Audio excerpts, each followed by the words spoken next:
Bismillahirrahmanirrahim. Assalamualaikum warahmatullahi wabarakatuh. Innal hamdalillah nahmaduhu wa nasta'inuhu wa nastahdihi wa nastaghfiruh wa na'udzu billahi min syururi anfusina wa min sayyiati a'malina. May yahdihillahu fala mudhillalah wa may yudlil fala hadiyalah. Asyhadu an la ilaha illallah wahdahu la syarika lah wa asyhadu anna Muhammadan abdullahi wa rasuluh. Fa inna asdaqal hadis kitaballah wa khairal hadi Muhammadin sallallahu alaihi wasallam wa syarrul umur muhdatsatuha fa inna kulla muhdatsatin bid'ah wa kulla bid'atin dhalalah wa kulla dhalalatin finnar amma ba'd.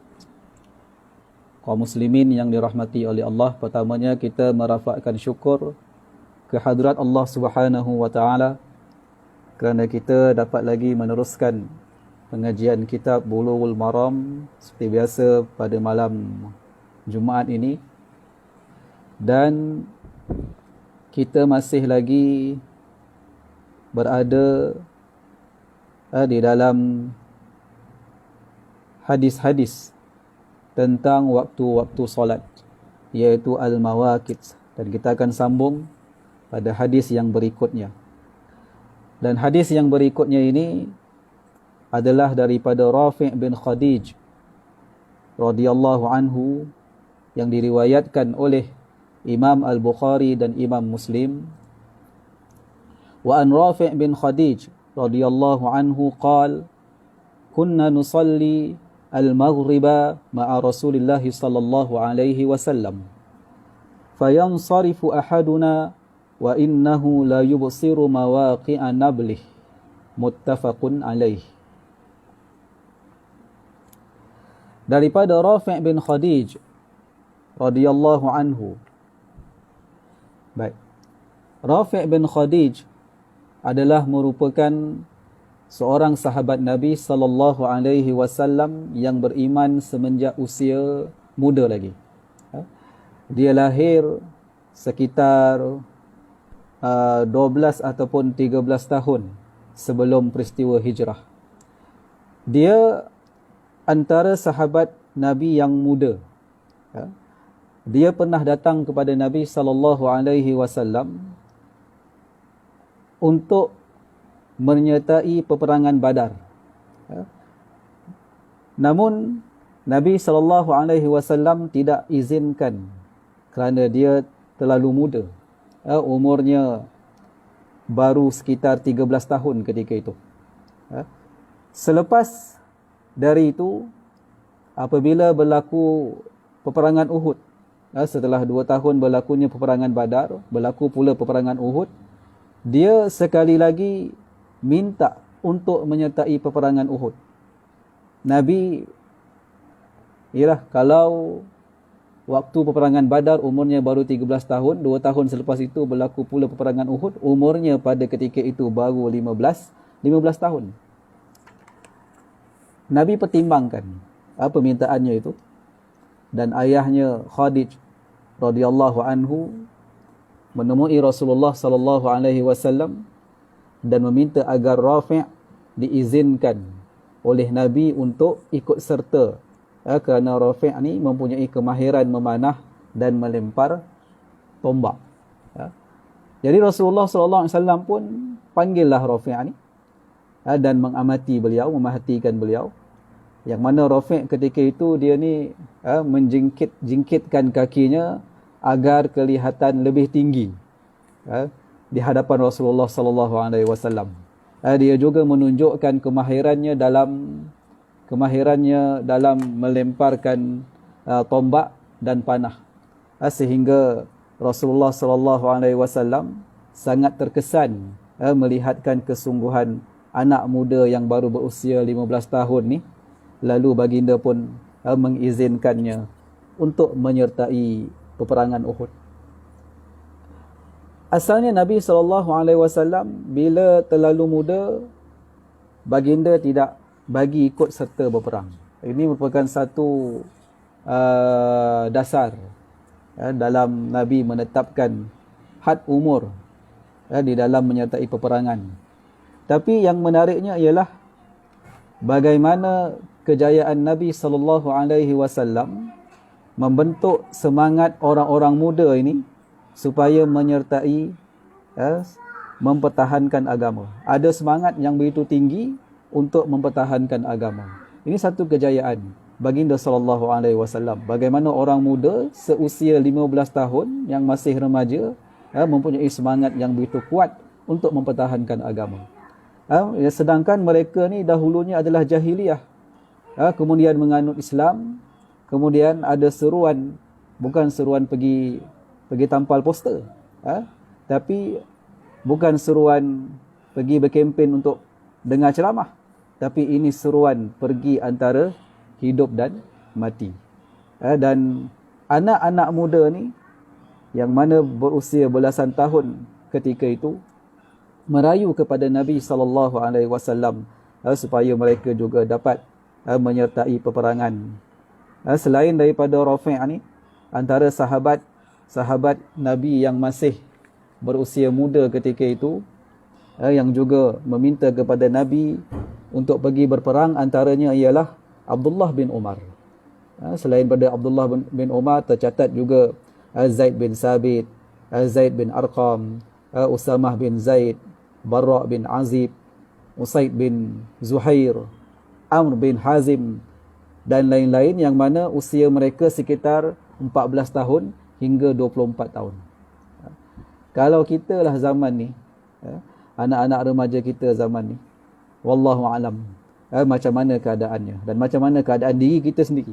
Kalau kita hidup zaman Nabi SAW, mudah-mudahan kita boleh jadi imam, kita boleh jadi macam iman para sahabat Nabi SAW.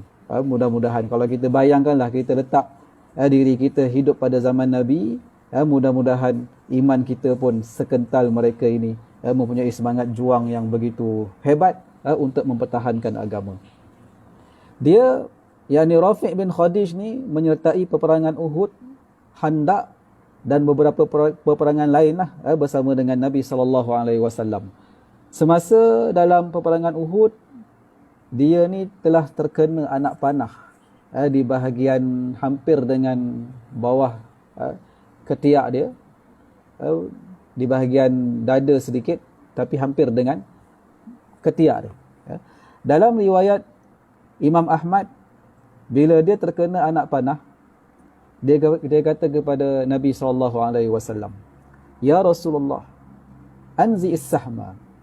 Tolonglah cabutkan anak panah yang terkena aku ni. Nabi kata apa? "Ya Rafi', in syi'ta naza'tu as-sahma wal qutbata jami'an." Wahai Rafi', jika engkau mau, aku boleh cabut anak panah tu dengan mata panah tu sekali. Dengan mata panah tu sekali. Maksudnya apa? Bila kita terkena panah, mestilah yang masuk dahulu ke dalam isi badan kita itu ialah mata panah. Mata panah tu dulu masuk sebelum nak masuk batang panah tadi. Kemudian Nabi kata lagi, "Wa in syi'ta naza'tu as-sahma wa taraktu al-qutbata wa syahidtu laka yaumal qiyamah annaka syahidan." Tapi jika engkau mau, aku cabut panah tu dan aku tinggalkan mata panah tersebut dalam badan engkau, dan aku akan menjadi saksi kepadamu pada hari akhirat kelak bahawa engkau seorang syahid. Ini adalah mukjizat Nabi SAW. Apa pilihan dia, pilihan Rafi' setelah mendengar dua tawaran Nabi SAW? Bayangkan anak muda yang baru berusia 15 tahun ketika itu. Apa pilihan dia? Qala, "Ya Rasulullah, anzi is-sahma wada'il qutbata." Wahai Rasulullah, cabutlah batang panah tu dan biarkanlah mata panah ataupun mata anak panah itu kekal dalam tubuh badanku, washhad li yaumal qiyamah anni syahid, dan jadilah saksi untukku pada hari kiamat kelak bahawa sesungguhnya aku ini seorang syahid. Dia ni meninggal lewat sekitar tahun 70 Hijrah, dalam usianya 80 tahun lebih. Itulah dia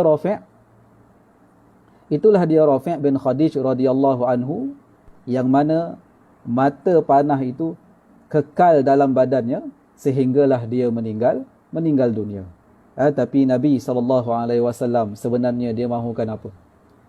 Nabi SAW sebenarnya menganjurkan pada diri Rafi' ketika itu untuk meninggalkan satu kesan pengajaran pada dia, iaitu kesan bahawa engkau telah pergi berjihad pada jalan Allah Subhanahu wa taala. Maknanya bila mata anak panah itu kekal di dalam tubuh badan dia akan sentiasa menjadi satu memori yang terus diingati, bahawa inilah dia merupakan salah satu apa yang aku dapat, kesan yang aku dapat berjuang mempertahankan agama Allah Subhanahu wa taala bersama-sama dengan Nabi sallallahu alaihi wasallam.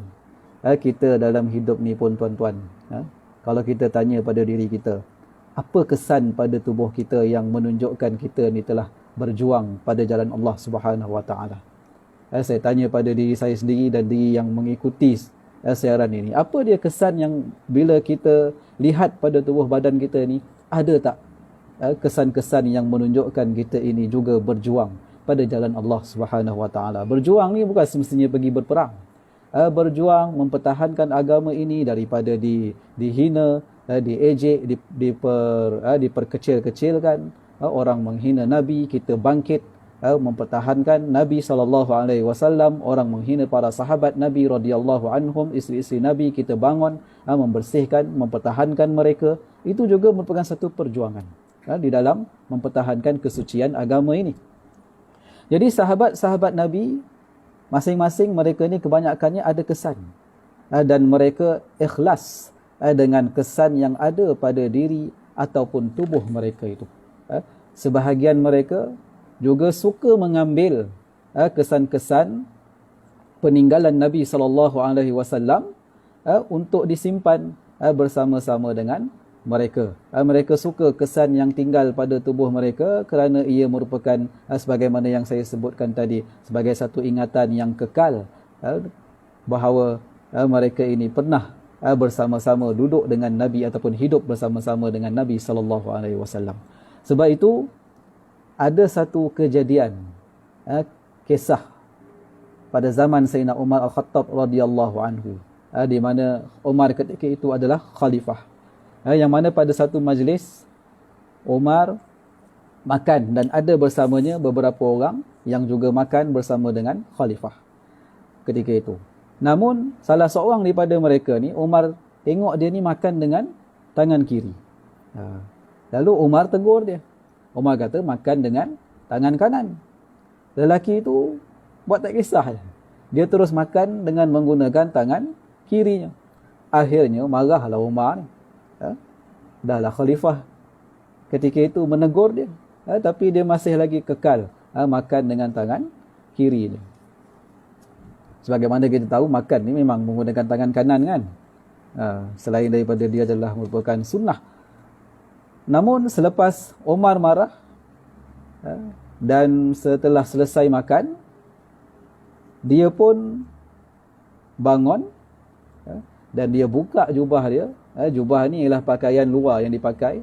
Yang dalam tu selalu Arab ni dia panggil qamis. Yang di luar yang dipakai itu adalah jubah.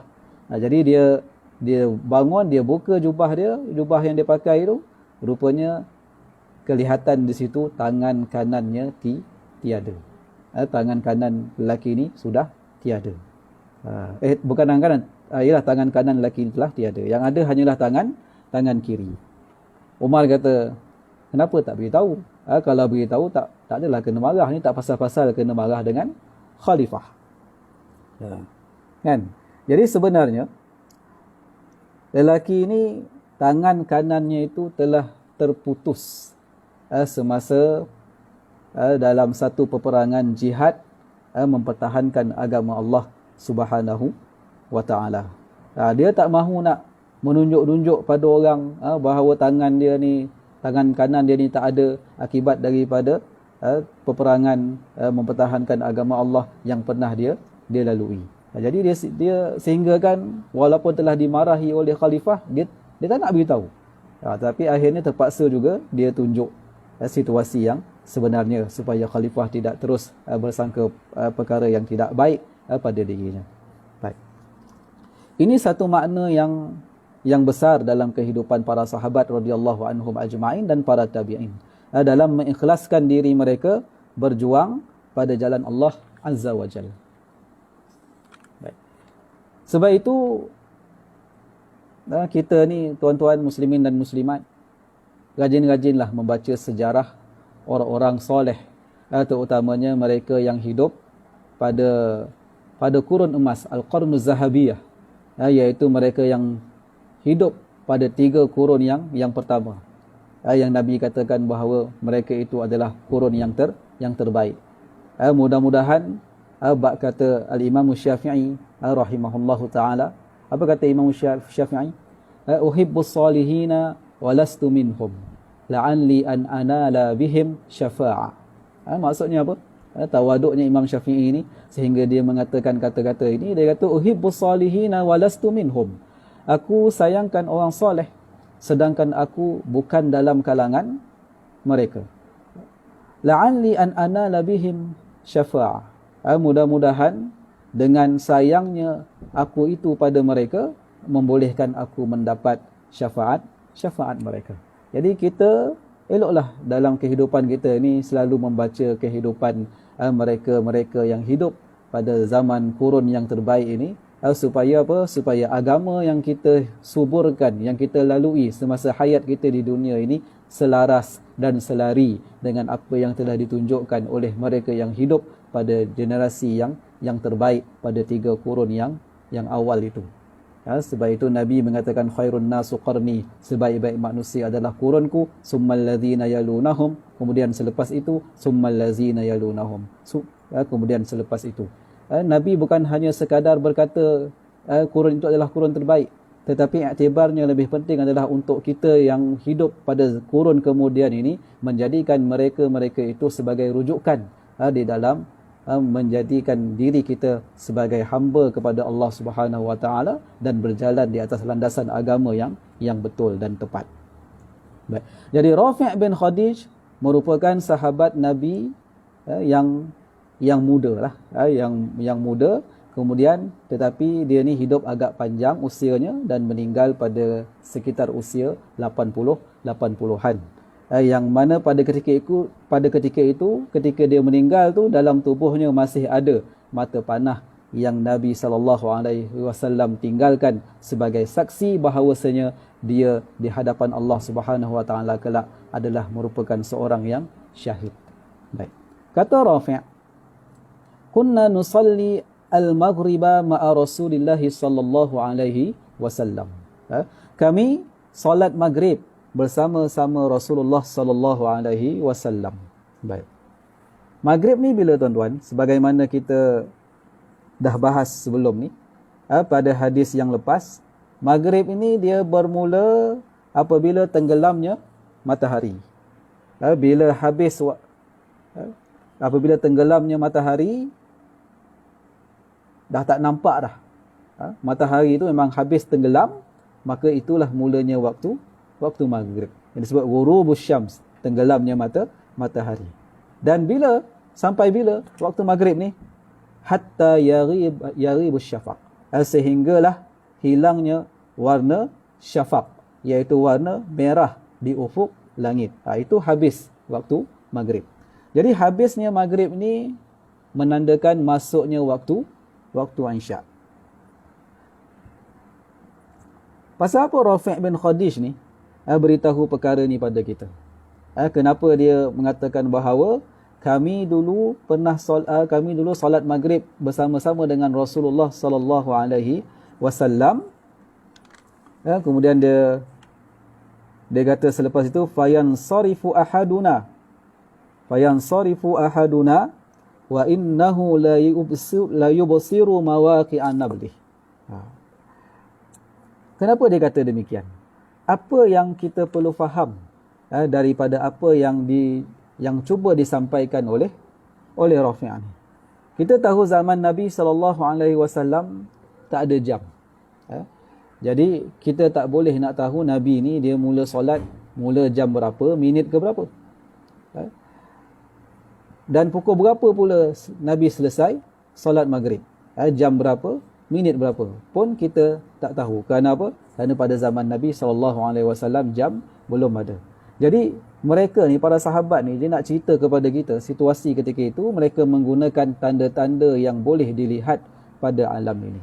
Maka kata Rafi', dia kata apa? Fayansarifu ahaduna, seseorang daripada kami apabila selesai sembahyang bersama dengan Nabi SAW, wa innahu la yubsiru mawaqi'an nablih, bahawasanya dia benar-benar dapat melihat tempat jatuhnya anak panah. Maknanya kalau seseorang itu melepaskan anak panah ketika itu, maknanya selepas selesai solat, orang itu masih dapat melihat tempat jatuhnya panah tadi. Jadi ini menunjukkan apa? Menunjukkan ketika itu suasana masih ada saki-baki cahaya terang dan belum gelap sepenuhnya. Maknanya apa? Kata Rafi' bin Khadij, bila kami selesai menunaikan solat maghrib bersama dengan Nabi SAW, kalaulah seseorang itu melemparkan anak panah ataupun melemparkan panah, ketika itu dia masih lagi dapat melihat di mana jatuhnya anak panah tersebut, menunjukkan apa? Cuaca hari pada ketika itu, keadaan pada ketika itu masih lagi belum gelap sepenuhnya, kerana masih ada lagi saki-baki cahaya merah di ufuk langit. Maknanya belum gelap sepenuhnya lah. Maknanya isyak pun belum masuk lagi. Kenapa? Kerana kalau isyak sudah tiba, waktu isyak sudah masuk, maka pada ketika itu suasana sudah menjadi gelap kerana cahaya merah telah hilang sepenuhnya. Baik. Cuma ialah cara ataupun kaedah yang dia guna untuk beritahu kita dengan menggunakan tanda-tanda yang ada pada alam kehidupan ketika itu. Maka dia pun buatlah satu metafora dengan menggunakan seseorang yang melontarkan panah. Bila anak panah itu jatuh, maka orang itu masih lagi dapat melihat tempat di mana jatuhnya anak panah tersebut. Jadi Rafi' nak beritahu kita bahawa Nabi bila selesai solat maghrib, waktu itu masih ada lagi saki-baki cahaya merah di ufuk langit, kesan daripada tenggelamnya matahari, belum gelap sepenuhnya. Jadi di sini menunjukkan kepada kita bahawa Nabi SAW itu menyegerakan menunaikan solat maghrib. Baik. Apa yang boleh kita ambil pengajaran daripada hadis ini? Baik, yang pertamanya ialah sunat menyegerakan solat maghrib di awal waktunya. Dan sunat itu merupakan satu kesepakatan di kalangan para imam-imam, terutama sekali imam-imam mazhab, sebagaimana yang disebut oleh Syekh Taqiyuddin. Baik. Kemudian yang keduanya, al-muradu bil ghurub, yang dikehendaki dengan maksud ghurub, tenggelamnya ini, ialah tenggelamnya keseluruhan qurasus syams, matahari itu secara keseluruhan, seolah-olah ataupun sehingga tidak kelihatan sesuatu pun daripada zat matahari tersebut. Yang ketiga, waktu maghrib ini berterusan sehingga maribis syafaq al-ahmar, sehingga hilangnya cahaya merah di ufuk langit, sebagaimana yang telah kita baca dalam hadis yang awal dahulu, yang berkaitan dengan bab waktu-waktu solat ini. Baik. Itu perkara yang perlu kita fahami ataupun beberapa iktibar yang boleh kita ambil daripada hadis yang diriwayatkan oleh Rafi' bin Khadij ini, yang menceritakan kepada kita tentang pelaksanaan solat maghrib. Dan kita tahu muslimin dan muslimat, solat maghrib ni pun waktunya tidak panjang, sekitar 1 jam sahaja. Macam hari ini 7 sejam lebih sikit lah. 7:05 masuknya waktu maghrib. 8:23, 8:24 sudah masuknya waktu Isyak. Maka sebab kependekan masa tersebutlah, maka disunatkan untuk kita menyegerakan pelaksanaan solat maghrib tadi. Cuma muslimin dan muslimat, kalaulah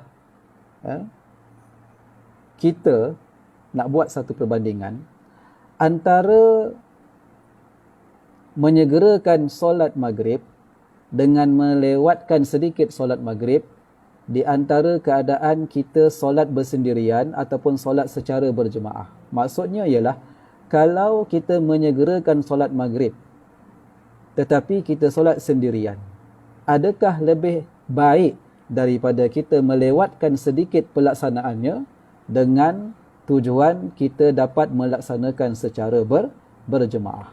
Jadi di sini yang lebih afdal ialah kita melewatkan sedikit pelaksanaannya, kerana dengan melewatkan itu kita dapat tunggu orang datang dan kita dapat menunaikan solat maghrib tadi secara berjemaah. Di situ kita kena ada pertimbangan yang baik, yang mana yang perlu kita lakukan untuk kita utamakan. Jadi solat berjemaah itu lebih utama, walaupun kita terpaksa melewatkan sedikit pelaksanaan solat maghrib tadi. Cuma jangan semata-mata nak tunggu fadilat berjemaah pula sehingga tunggu sampai habis waktu maghrib. Bukan. Jangan sampai macam itulah. Kita kena pastikan bahawa walaupun kita menangguhkan pelaksanaan solat maghrib tersebut, tapi masih lagi di dalam waktunya. Baik. Muslimin dan muslimat yang dirahmati oleh Allah, kita baca satu lagi hadis pada malam ini, iaitu hadis yang berikutnya. Wa an Aisyah radhiyallahu anha,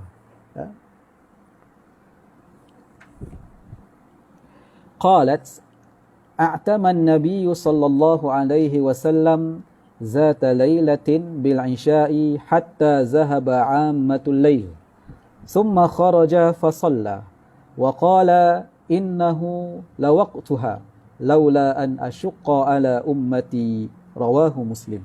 Baik, hadis ni diriwayatkan oleh Imam Muslim. Daripada Aisyah radhiyallahu anha. Aisyah radhiyallahu anha ummul mukminin, sahabat Nabi, ummul mukminin, salah seorang isteri Nabi, dan kita tahu dia ni muda, dan Aisyah ini sumbangan dia terhadap dunia keilmuan Islam amat besar, amat banyak. Kita tahu Aisyah ini seorang sahabat perempuan yang antara yang banyak meriwayatkan hadis-hadis Nabi SAW, terutama sekali hadis-hadis yang dapat memberikan manfaat kepada kita dari sudut hukum hakam fiqh. Banyaklah yang diriwayatkan oleh Aisyah. Termasuklah antara contohnya bila kita pergi bab taharah dalam kitab Bulughul Maram ni, adalah beberapa hadis yang diriwayatkan oleh Aisyah radhiyallahu anha dalam bab membatalkan wudu umpamanya. Di situ menunjukkan sumbangan beliau, dan beliau ni merupakan salah seorang daripada fuqaha'us sahabah, iaitu di kalangan merupakan salah seorang daripada faqih para di antara sahabat-sahabat Nabi radhiyallahu anhum ajma'in. Bahkan ada juga beberapa orang sahabat Nabi yang lelaki ini merujuk kepada Aisyah di dalam beberapa hal yang berkaitan dengan hukum hakam fiqh. Ini sumbangan Aisyah radhiyallahu anha, terutama sekali dalam bidang keilmuan Islam, khususnya dalam dunia fiqh. Dan kita tahu Aisyah radhiyallahu anha ni mendapat satu jolokan yang agak tidak baik. Bukan agak tidak baiklah, memang teruk sekali. Daripada kalangan kumpulan satu mazhab ni, saya sebutlah Syiah. Begitu teruk mereka ini melabelkan Sayyidatina Aisyah radhiyallahu anha. Apabila berlakunya peristiwa Jamal, peperangan Jamal, antara tentera beliau dengan tentera Ali radhiyallahu anhuma, yang mana peristiwa tersebut dijadikan alasan oleh puak-puak Syiah ini untuk mengatakan Aisyah ni sebagai seorang isteri yang derhaka, perempuan yang tidak baik dan sebagainya. Jadi kita sebagai orang yang mengaku ahli sunnati wal jamaah, sepatutnya kita sensitif dalam penghinaan-penghinaan yang dilakukan oleh mereka ke atas isteri Nabi SAW, yang Al-Quran membersihkannya, Al-Quran menggelarkannya sebagai ummul mukminin, ummahatul mukminin, di kalangan ummahatul mukminin, yang mana bermaksud mereka ini semua isteri-isteri Nabi ini adalah ibu-ibu kita semua, ibu-ibu orang yang beriman. Baik. Kata Aisyah radhiyallahu anha, a'taman nabiyyu sallallahu alaihi wasallam zata lailatin bil isya'i hatta zahaba ammatul lail. Nabi sallallahu alaihi wasallam pernah melewatkan pelaksanaan solat isya' pada satu malam sehingga berlalu sebahagian malam. Sehingga berlalu sebahagian malam, hatta zahaba ammatul lail. Baik. Malam ni, maksud sehingga habisnya sebahagian malam itu. Malam ini, waktu malam ni, kita kena bahagikan. Habis malam tu maksudnya bukan sampai waktu pagi, tak. Bukan sampai masuknya waktu subuh. Malam ini kita kena bahagikan, sama ada bahagikan kepada 2 ataupun bahagikan kepada 3. Kalau kita bahagikan dia kepada 2, ia bermula daripada yaribus syafaq, apabila hilangnya cahaya merah, masuknya waktu isyak. Maknanya kita kena kira daripada waktu tu, bermulanya waktu isyak itu sehinggalah masuknya waktu subuh esok. Itu adalah fasa waktu malam. Kemudian di antara waktu tersebut kita bahagikan kepada 2.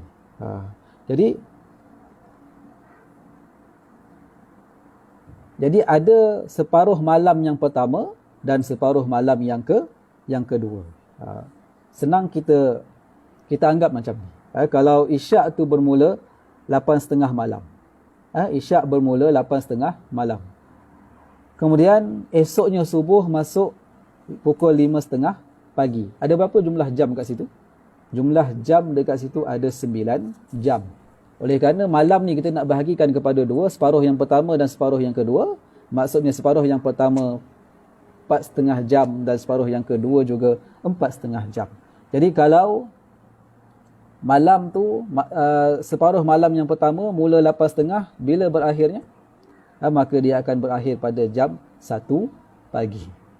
Jadi seolah-olahnya pada ketika itu, kalau kita nak nisbahkan Nabi melaksanakan waktu isyak dengan waktu jam kita pada hari ini, Nabi melewatkan isyak itu sehingga hampir habis separuh malam yang pertama tu. Maknanya dalam sekitar pukul 11.30, dalam pukul 12 malam macam tu. Baik. Dan kalau kita bahagikan pula malam ni kepada 3 bahagian. Ada 1/3 malam yang pertama, 1/3 malam yang kedua, 1/3 malam yang ketiga. Masih lagi sama. Contoh macam tadi, isyak masuk 8.30 dan subuh esoknya masuk pukul 5.30. Ada 9 jam. Jadi 1/3 yang pertama itu bila? 8.30 malam hingga 11.30 malam. 1/3 yang kedua, 11.30 malam hingga 2.30 pagi. 1/3 yang ketiga pula 2.30 pagi hingga 5.30 pagi. Maka sebab itu dulu masa kita membahaskan hadis yang pertama, saya ada sebut waktu isyak ni para ulama bahagikan kepada beberapa waktu. Ada waktu fadilah, ada waktu ikhtiar, kemudian ada waktu darurah. Baik. Jadi kata Aisyah, Nabi SAW solat sehingga hampir habis dah malam. Sebahagian malam yang pertama. Ataupun 1/3 malam yang pertama. Maknanya Nabi melewatkan pelaksanaan waktu solat isyak tadi. Baik. Cumanya yang perlu kita jelas di sini ialah penangguhan ataupun melewatkan waktu solat tadi jangan sampai melangkaui waktu mukhtar. Waktu mukhtar ni ialah waktu yang terpilih.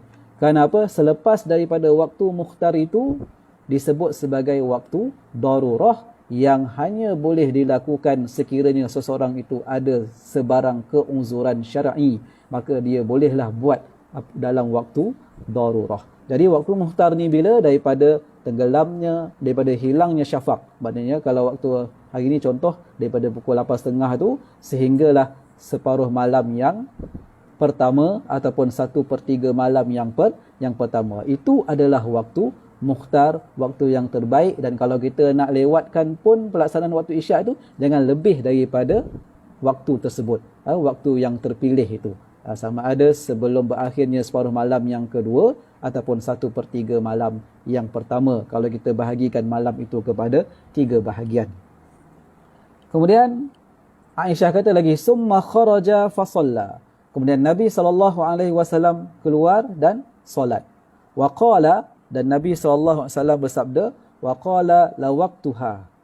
Inilah waktunya. Maksudnya apa? Inilah waktu yang terbaik, yang disunatkan untuk kita melaksanakan waktu isyak. Tapi Nabi kata apa selepas itu? Laula an asyqa ala ummati. Sekiranya tidak membebankan umatku. Maknanya apa? Sekiranya tidak membebankan umatku, maka disunatkan untuk umat itu, maknanya untuk kita mentakhirkan, melewatkan pelaksanaan solat isyak tadi. Sebab itu Nabi kata, inilah waktunya. Maknanya jika tidak ada sebarang perkara yang boleh membebankan kita, membebankan jemaah, maka disunatkan untuk kita melengahkan ataupun menangguhkan pelaksanaan solat isyak. Cuma yang penting yang harus kita ingat, penangguhan itu jangan sampai melampaui ataupun melangkaui habisnya waktu mukhtar, waktu yang pilihan. Baik. Selain daripada itu, tuan-tuan ingat tak hadis yang lepas di mana Nabi ada juga, dalam hadis yang lepas disebut juga Nabi ini suka melewatkan solat isyak. Bukan hanya pada hadis malam yang kita baca, hadis yang lepas pun, kalau minggu lepas ada juga disebut dalam hadis itu di mana Nabi suka melewatkan waktu isyak bila berjemaah. Tapi hal ini bergantung kepada keadaan jemaah, sebagaimana yang disebut oleh hadis yang lepas. Nabi kata apa? Kalau tengok pada ketika itu jemaah semuanya sudah berkumpul dan bersedia untuk solat isyak, maka Nabi akan terus laksanakan solat isyak.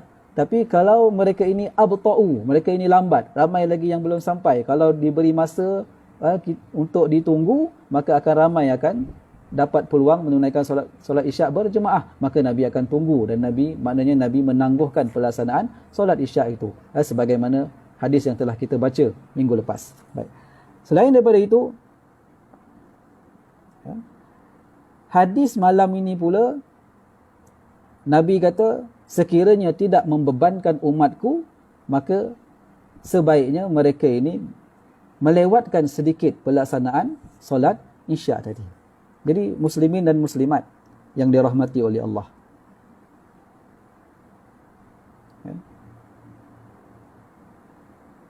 kita kena menggabung jalinkan hadis yang kita baca minggu lepas dan hadis yang kita baca pada malam ini. Cuma temanya sama. Apa temanya? Sunat melewatkan waktu, bukan melewatkan waktu, melewatkan pelaksanaan solat isyak. Sunat. Kerana Nabi suka. Itu temanya, sama je. Cuma sebab dalam hadis yang kita baca minggu lepas, dengan sebab galakkan melewatkan pelaksanaan solat isyak yang kita baca hadisnya pada malam ini, berbeza. Yang lepas, Nabi kata kalau dia tengok jemaah masih belum bersedia ataupun masih lagi yang ramai belum hadir, maka Nabi tangguhkan. Malam ini Nabi kata sekiranya tidak membebankan umatku. Maksudnya untuk kita memahami hakikat pelaksanaan untuk melewatkan solat isyak ini, kita kena gabungkan kedua-dua hadis dengan menjadikan kedua-dua sebab ini sebagai satu faktor yang sama untuk menentukan keputusan sama ada kita nak menyegerakan solat isyak ataupun melewatkan solat isyak. Kenapa? Di sana ada hadis yang lain. Ada hadis yang lain, Umar bila dia tengok Nabi mula nak melewatkan solat Isyak, Umar kata, ya Rasulullah, raqadan nisa wassibyan, wahai Rasulullah, orang perempuan dan kanak-kanak tidur dah ni. Jadi Nabi bila dengar tu, Nabi pun terus bangun untuk melaksanakan solat Isyak. Kerana Nabi nak bagi golongan ini, golongan wanita dan golongan kanak-kanak ini juga hadir bersama-sama untuk menunaikan solat Isyak. Baik. Hadis Nabi kata ini adalah waktunya. Maknanya melewatkan Isyak tadi, ini adalah waktunya sehingga pertengahan malam. Tapi Nabi sambung sebagaimana yang saya sebutkan tadi, Nabi sambung dengan laula an asyqa ala ummati, sekiranya tidak membebankan umatku. Baik. Isyak ni lagi lewat lagi baiklah. Itu asalnya. Itu asalnya. Lagi lewat kita buat lagi baik. Tetapi jangan sampai melangkaui waktu mukhtar sehingga masuk ke zon waktu darurah. Itu kita kena ingat. Nak tangguh tapi jangan sampai masuk ke waktu darurah. Tapi kalau lewat, kalau kita lewat dan sembahyang seorang-seorang, kita nak dapat pahala sunat kononnya. Maka kita lewatkan pelaksanaan solat Isyak. Tapi kita solat tu seorang-seorang. Dengan nak dibandingkan solat di awal waktu, solat Isyak tu di awal waktu, tapi berjemaah. Mana lebih baik? Di sini lebih baik kita solat di awal waktu dengan berjemaah daripada melewatkan pelaksanaan solat Isyak tadi tapi secara sendirian. Lebih baiklah kita solat di awal waktu kerana dengan berjemaah. Sebagaimana yang saya sebut tadilah, dalam waktu maghrib tadi pun sama kan.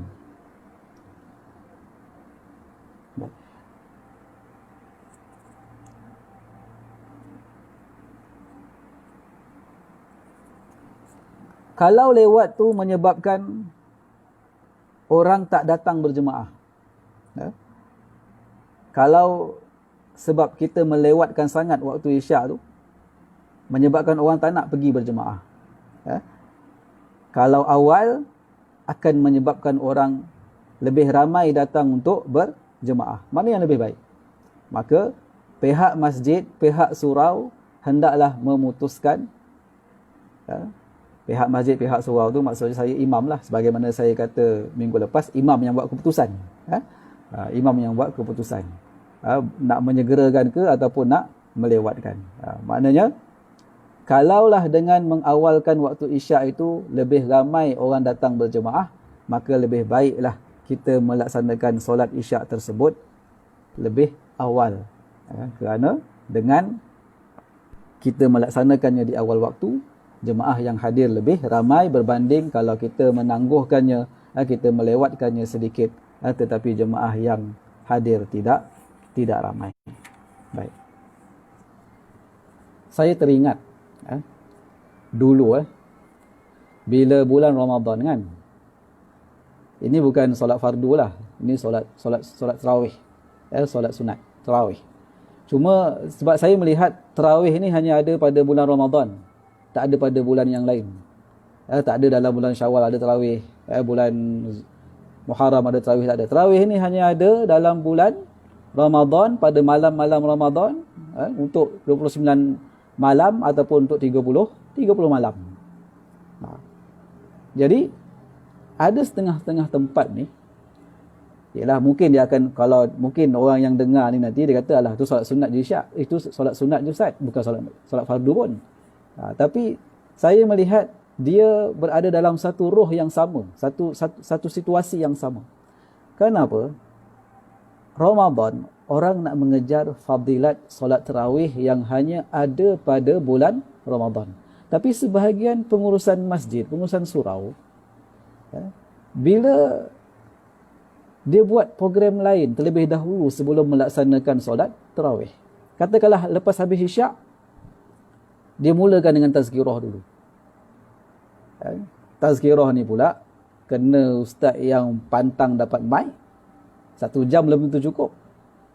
Katakanlah, bayangkan habis solat Isyak pukul 9. tazkirah setengah jam, 9.30 ataupun 40 minit, maupun 1 jam, 9.45, pukul 10 malam baru mula tarawih. Esok orang nak pergi kerja. Jadi akhirnya jemaah yang hadir ni hilang minat. Kerana mereka ni datang daripada rumah dengan niat nak menunaikan solat tarawih. Tiba-tiba pihak surau bebankan mereka, maaflah saya sebut, bebankan mereka dengan tazkirah, yang mana tazkirah ni waktu je luas. Setiap bulan boleh buat tazkirah. Setiap waktu boleh buat tazkirah. Kecuali waktu tidur malam lah. Bukan bulan Ramadan sahaja boleh buat tazkirah. Ada lagi 11 bulan lain kita boleh pulun lah buat tazkirah. Tapi bulan Ramadan, waktu malam-malam Ramadan tu, bagilah peluang, bagilah ruang yang cukup untuk orang yang datang ni, supaya mereka dapat menunaikan solat tarawih tadi dengan tenang, dengan tenteram, dengan sakinah. Kepala tu tak adalah terfikir-fikir, lamanya bila nak mula ni, besok nak pergi kerja, nak bangun sahur lagi. Jadi hal-hal yang sebeginilah pihak pengurusan masjid ataupun pengurusan surau kena peka, kena sensitif dengan melihat hal ehwal situasi jemaah yang hadir di tempat kita tu. Kalau malam minggu, malam cuti, mungkinlah boleh tahan lagi. Tapi kalau dah setiap malam sebelum tarawih ada tazkirah, ataupun selangan di antara 10 rakaat yang pertama dengan 10 rakaat yang kedua ada tazkirah, memang 10 rakaat yang kedua tu mau satu saf je lah yang tinggal. Awal Ramadan lagi satu saf je lah yang tinggal. Kerana pada ketika itu orang rasa beban, kerana esok ada perkara lain yang mereka perlu dahulu dan utamakan. Baik. Jadi muslimin dan muslimat yang dirahmati oleh Allah, kita tengok pula pengajaran hadis yang kedua yang kita baca pada malam ini. Istihbabu ta'khiri salatil isya ila ammatil lail. Sunat untuk kita melewatkan pelaksanaan solat isyak sehingga hampir berlalunya seluruh malam. Seluruh malam ini ialah seluruh malam yang pertama. Kalau kita bahagikan malam itu kepada 2 bahagian, maknanya sebelum berakhirnya penghujung malam yang pertama. Kalau kita bahagikan malam itu kepada 3 bahagian, 1/3 sebelum berakhirnya 1/3 malam yang pertama itu. Jadi disunatkan. Baik. Cuma ukurannya sama ada kita nak lewatkan ke ataupun nak awalkan pelaksanaannya. Kalau imam tu dia kena tengoklah situasi jemaah macam mana. Sebagai situasi jemaah, hari itu hari apa, hari bekerja ke, ataupun masjid kita tu masjid yang selalunya tempat orang singgah untuk solat, kemudian mereka ada urusan lain. Itu semua kena diperhatikan oleh imam ataupun pihak pengurusan masjid di dalam menentukan sama ada nak menyegerakan ataupun nak melewatkan pelaksanaan solat itu. Yang kedua, istihbabu mura'ati halatil mu'minin wa adamul masyaqqati alaihim fil intizar. Disunatkan kita menjaga hal ehwal kemaslahatan orang-orang yang beriman, orang-orang makmum, dan tanpa kita tindakan sesuatu keputusan yang kita lakukan itu menyebabkan mereka berasa susah, mereka berasa beban kerana lama menunggu. Baik. Yang ketiga, hadis ini juga menunjukkan dalil terhadap satu kaedah syarak yang berbunyi darul mafasid muqaddamu ala jalbil masalih. Menolak mafsadah, menolak keburukan hendaklah diutamakan, didahulukan di atas menghasilkan sesuatu kebaikan. Kaedah ni sangat penting tuan-tuan untuk kita faham, terutama sekali dalam situasi COVID lagi ni kan. Orang duk petikai kenapa masjid tutup, tetapi pasar raya dibuka. Sebenarnya masjid tak tutup pun, masjid buka aja. Cuma kehadiran yang dibenarkan untuk hadir ke masjid tu dibataskan, dibatasi, kerana itu antara SOP yang mana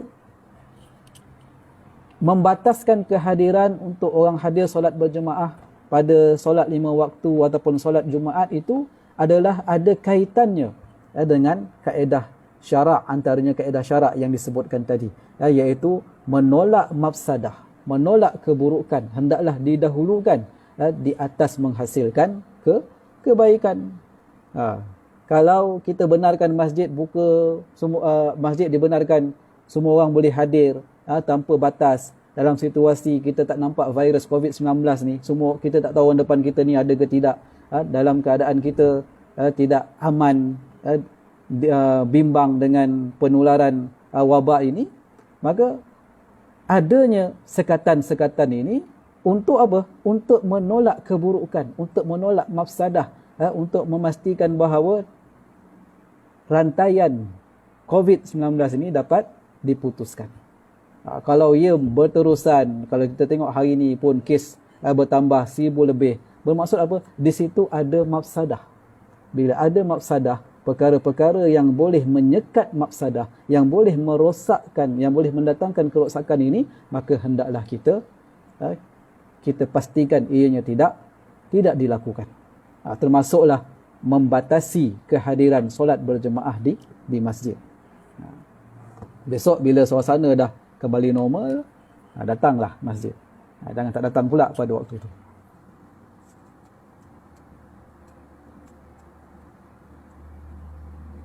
Selain daripada itu, kita boleh faham bila Nabi menyebut perkataan laula an asyqa ala ummati, sekiranya tidak membebankan umatku. Di sini menunjukkan sifat rahmat Nabi SAW dalam mengajar kita, umatnya ini, supaya beramal dengan apa yang mudah bagi kita di antara dua urusan. Contoh tadi, antara urusan nak menentukan nak melewatkan solat ataupun nak mengawalkan pelaksanaan solat isyak. Ini dua perkara. Melengahkan untuk dapat pahala sunat dengan mengawalkan, menyegerakan. Bila menyegerakan tak dapatlah pahala sunat, melengahkan waktu solat tadi, menunaikan solat isyak tadi. Jadi untuk menentukan keputusan tersebut, maka Nabi suruh kita pilih mana yang lebih mudah agar tidak membebankan kita. Itu yang dimaksudkan memilih satu perkara yang paling mudah di antara dua perkara. Bukan menjadi satu kesalahan. Sebab itulah Nabi mengatakan sekiranya tidak membebankan umatku, maka imam tengoklah. Kalau makmumnya tidak terbeban dengan menangguhkan, melewatkan pelaksanaan solat isyak tadi, maka lewatkanlah. Mudah-mudahan dapatlah pahala sunat. Tapi kalau dia tengok makmum yang hadir tadi, semuanya jenis orang yang singgah solat, nak pergi ke tempat lain selepas itu, ataupun dia jadi imam di surau-surau RNR, janganlah pada ketika itu dia degil, jumut untuk mengambil pahala yang sunat melewatkan isyak tadi. Sebaliknya, hendaklah dia menyegerakan pelaksanaan solat isyak tadi, kerana itu lebih aisar, itu lebih mudah bagi ramai jemaah ataupun makmum yang hadir bersamanya ketika itu. Jadi muslimin dan muslimat yang dirahmati oleh Allah, mudah-mudahan kita dapat memahami agama ini, terutama sekali kita bincang sekarang ni dalam bab solat, tepat dengan apa yang diajarkan oleh baginda Rasulullah SAW. Maka kita merujuk kepada hadis-hadis baginda, seumpama hadis-hadis yang ada di dalam kitab Bulughul Maram ini, supaya agama yang kita amalkan, terutama sekali ibadah yang kita kerjakan seperti solat ini, benar-benar tepat dengan petunjuk baginda Rasulullah SAW. Jadi sekadar itu untuk malam ini. Aqulu qawli hadza astaghfirullahal azim li wa lakum wa lisairil muslimin wal muslimat fastaghfiruhu wa tubu ilaih. Assalamualaikum warahmatullahi wabarakatuh.